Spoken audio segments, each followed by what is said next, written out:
কাজের সাথে সাথে বাবানও যে দুষ্টুমি করে এতেই আমার সময় কেটে যায়। দেখো কি অবস্থা। বাবান ওটা ফেলে দিও না, ফেলে দিও না, ফেলে দিও না, ময়লা। এজন্য চলো মানে পাজামা বানাই দিয়েছি, পাজামা বানাই দিয়েছি জানো, পায়েটায় বেশি ময়লা না লাগে। ফেলো না, ফেলো না। দেখছো কি দুষ্ট। আমি এই উঠাইছি আর সে এখন এ করে ফেলছে। এই যে গাছগুলার চেহারা এরকম হয়ে গেছে। এই যে দেখো ট্যাঙ্কি, অথচ আমি স্ত্রীরে বলছি যে একটা পানির ছাদে যেন একটা পানির লাইন থাকে, সে কোনো রকম একটু লাইন শুধু দিয়া মানে যাইতে পারলে বাঁচে। গ্রামে মানুষ হলো এরকম যে কাজ তুমি টাকা দিয়ে কাজ করাবা, মানে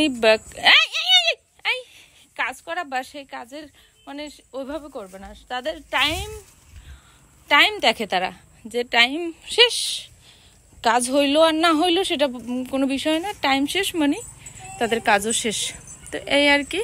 তা এখন আমি নিচ থেকে পানি, তারপরে তো আমার এই ছাদে উঠতে ওরকম সিঁড়িও করা হয় নাই, তো পানিগুলো উঠাইতে আমার অনেক বেশি কষ্ট হয়।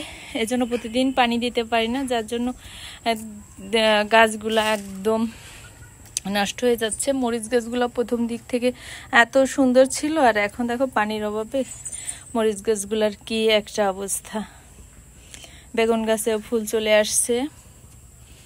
এই আমরা গাছে আলহামদুলিল্লাহ দেখো, এই আমরা গাছটায় অনেকগুলো ফুল চলে আসছে। আর এটা 3টা আমরা ছিল, এখন একটা আছে, আর এটা এখনো ফুল আসে নাই।